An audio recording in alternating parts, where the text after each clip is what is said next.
आदाब दोस्तों, मैं सनम एजाज और आज हम इस प्रोग्राम के दौरान कुछ मामलात उठाने की कोशिश करेंगे। बड़े सेंसिटिव इश्यूज़ पे हैं क्योंकि आज 3 बड़े मौके हैं। रात भर शब बारात थी और शब बारात में एक पुराने से हमारे यहाँ रिवायत चला करती थी कि इन बड़े दिनों पे हमारी बहनें जो दूर ब्याई जाती थी वो अपने वालदेन के घर आया करती थी और फिर एक वो जो पूरी फैमिली बैठ के वालदेन के सामने बैठ के जब इन बड़े दिन मनाए जाते थे तो एक अलग सा अंदाज़ होता था। वो बहनें जो बड़े मुद्दों बाद घर और मैके लौट आती थी तो वहाँ पे उनके बच्चों समेत जो खुशी होती थी, जो किलकारियाँ होती थी, उनका अपना एक अंदाज़ होता था। ये बहनों की बात जो शब बारात के मौके पे अपने वालदेन के घर आया करती थी। ज़माना बदल गया है, कुछ हालात ऐसे हो गए कि बहुत कम फैमिली को आज भी मौका मिलता है वो इकट्ठे होने का, और इस इकट्ठे होने की रिवायत जो है बरसों चलती आती थी। बचपन में आज की रात पे चिरागान किए जाते थे, अब वो ज़माने के साथ बदले हैं। और शब बारात के साथ साथ आपको बताएं आज होली भी थी, और होली के दिन पे जिस तरह से जश्न होता है, जिस तरह से वो एक तरह से एक नया अंदाज़ होता है, रंगों का खेल होता है, वो भी अपनी एक नई तरीके की एक साल में एक मौका आता है जब अपने आप को एक्सप्लोर किया जाता है, दिखाया जाता है। भाईचारे की रिवायतें भी इसमें देखने को मिलती हैं। हिंदू भाई के लोग आते हैं और वो अपने मुस्लिम भाइयों को टीका लगा देते हैं। जिस तरह ज़्यादा रंग नहीं छिड़का जाता है, एहतियात बरती जाती है, तो भाईचारे का ख्याल रखा जाता है दूसरों का, तो भाईचारे की रिवायत भी कायम रहती है। मसाजिद में रात भर दरूद अज़कार की महफ़िलें होती रहती हैं और उन महफ़िलों में जब शब बारात की रात हो या दूसरा कोई शब हो तो उसमें रब कायनात के सामने सर्ब सजूद होकर गुनाहों की मग़फ़िरत मांगी जाती है, तौबा की जाती है, और आने वाले कल के हवाले से जो उम्मीद का इज़हार किया जाता है वो शब बारात की रात को किया जाता है। और होली के हवाले से भी है कि एक अच्छे वातावरण में रहने पलने की जो कोशिश की जाती है वो इसमें भी अपने एक मकसद, एक अपना मुकाम लेके आती है। लेकिन आज के दिन के हवाले से एक बड़ी अहम बात है। आज ख़वातीन का आलमी दिन है और ख़वातीन के आलमी दिन पे ख़वातीन के तय अपनी ज़िम्मेदारियों को याद करते हुए आज के दिन को मनाया जाता है।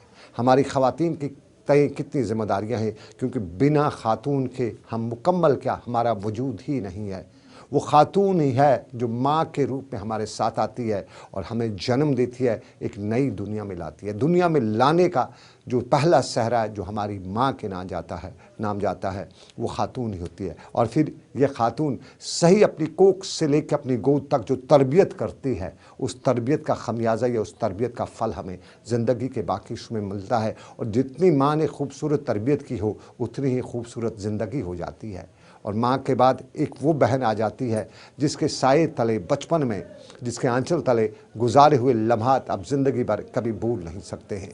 ये 2 पड़ाव एक बहन के, एक माँ के रूप में ख़ातून के होते हैं, और तीसरा पड़ाव जो है वो एक बीवी के रूप में आता है, शरीक हयात। और शरीक हयात में हर दुख दर्द में शरीक रहना ये ख़ातून ही है। और ये ख़ातून वो बीवी के रूप में आती है कि जब आप शाम को थोड़ा दफ्तर से लेट घर पहुँचें तो आपका इंतज़ार रहता है, उसने तब तक कुछ नहीं खाया होता है जब तक ना आप घर पहुँचें, और उम्मीद उसकी यही रहती है कि मेरा शौहर जो है वो बाहर है, वो आएगा तो मिल के खाएंगे। तो वहाँ पे मोहब्बत करने वाली ये ख़ातून है, नाम उसका बीवी है। और उसके बाद एक चौथे रूप में आपके यहाँ ख़ातून आ ही जाती है, वो बेटी के रूप में आती है। कितना मुक़द्दस, कितना अजीम रिश्ता होता है बेटी का, ये शायद वही जानते हैं जिनके घरों में बेटियां होती हैं।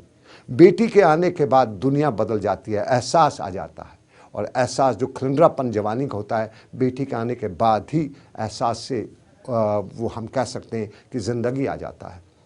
और फिर बेटी की वो बचपन की खिलकारियाँ, और उसके बाद अब बेटी जब जवान होकर मैदान में आती है तो उम्मीद रहती है, और उम्मीद के साथ साथ आसरा भी रहता है, और ये बेटी के रूप में एक वालिद का आसरा होता है। लेकिन जम्मू कश्मीर में ख़ातून के तय बहुत सी कहानियाँ भी हैं, बहुत से मामलात भी हैं, और इन मामलात में डोमेस्टिक वायलेंस भी है।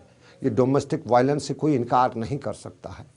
जहेज़ की लानत भी बढ़ती हुई जा रही है, उसमें कोई कमी देखने को नहीं मिल रही है। अगरचे हम पढ़े लिखे हैं, हम बहुत ज़्यादा आगे बढ़ रहे हैं, तरक्की कर रहे हैं, दावे कर रहे हैं, लेकिन आज भी ख़ातून के तय जहेज़ की लानत बराबर बढ़ी हुई है। और जहेज़ के बाद एक और मुसीबत हमारे जम्मू कश्मीर में ख़ातून को आई है, वो कश्मीर के हालात की।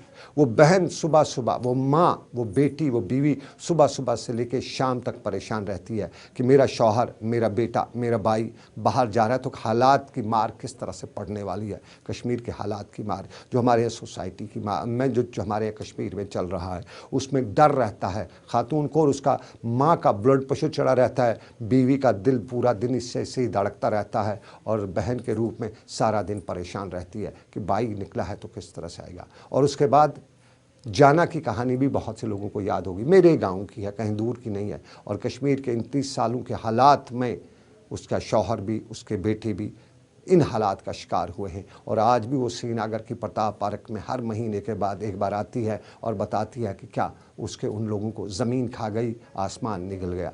ये सिर्फ एक जाना की कहानी कश्मीर की नहीं है।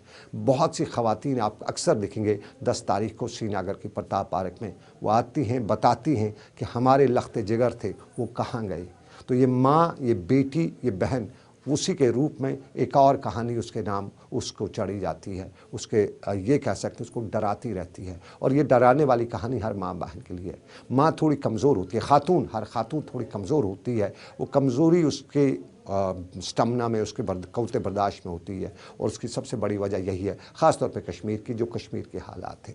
और इन हालात में माँ के तय, बहन के तय, खातून के तय हमारी जो ज़िम्मेदारियाँ हैं हम कितना निभा पाते हैं, शायद हमें उसका एहसास भी है, हम जानते भी हैं, लेकिन सब जानते समझते हुए भी हम वो नहीं कर पाते हैं। हमने ज़ेबा की बात की, हमने जाना की बात की। कश्मीर में बहुत सी ऐसी ख़वातीन हैं, लेकिन हमारी ख़वातीन में बहुत भी हैं जिन्होंने अपना नाम और मुकाम हासिल किया है। मैं नाम लूँगा डॉक्टर सहरिश असगर का, डीसी बारामूला है, और अपनी मेहनत लगन से आईपीएस भी किया, आईपीएस के बाद आईएएस भी किया, और आजकल बारामूला की डिप्टी कमिश्नर हैं। शीमा कस्बा का नाम भी हमारे यहाँ हर ज़ुबान आम पे है, और अक्सर बच्चियाँ जो हैं वो अपने आप में शीमा को भी देखती हैं, उनको रोल मॉडल मानते हुए समझती है कि अगर मेहनत की जाए तो कुछ भी किया जा सकता है। शीमा कस्बा आईपीएस ऑफिसर हैं, बारामूला में आज, हंदवाड़ा में आजकल तैनात हैं। और फिर उसके बाद एक और लॉट भी आती है, और उस लॉट में मनशा बेग का नाम हो, या बहुत सी ऐसी लड़कियां हैं जिन्होंने मेहनत की है, जिन्होंने अपने आप को मर्दों के मुकाबले खड़ा किया है, और आज की डेट में बच्चियां जो हैं, ख़वातीन जो हैं, उनको रोल मॉडल मानती हैं। और फिर नईम अहमद महजूर से हर कोई कश्मीर का बच्चा वाकिफ़ होगा, मर्द क्या ख़वातीन सब नईम अहमद महजूर की वो आवाज़ आज भी सुनती है, जो रेडियो टेलीविज़न के ज़रिए दुनिया जहाँ की ख़बरें बताते हुए, दुनिया जहाँ के तबसरे करते हुए घरों तक पहुँचाती हैं, और रोल मॉडल है नईम अहमद महजूर। ये कुछ नाम नहीं, बहुत से नाम हैं, सबके नाम मेरी ज़ुबान पे नहीं आ सकते, क्योंकि सबके नाम याद रखना शायद इंसान के लिए मुमकिन नहीं है। लेकिन ये पहलू भी है कश्मीर का, और उस पहलू में सरकार के भी कुछ अच्छे पहलू हैं। हमारी उम्मीद स्कीम है सरकार की, और उम्मीद स्कीम्स के तहत भी ख़वातीन को बावकार बनाने के लिए इक़दाम उठाए जाते हैं। लेकिन अफसोस का मुकाम है कि बहुत से मामलात आज भी ऐसे हैं जिसमें सरकार कमज़ोर ही कहीं नाकाम भी दिखाई देती है।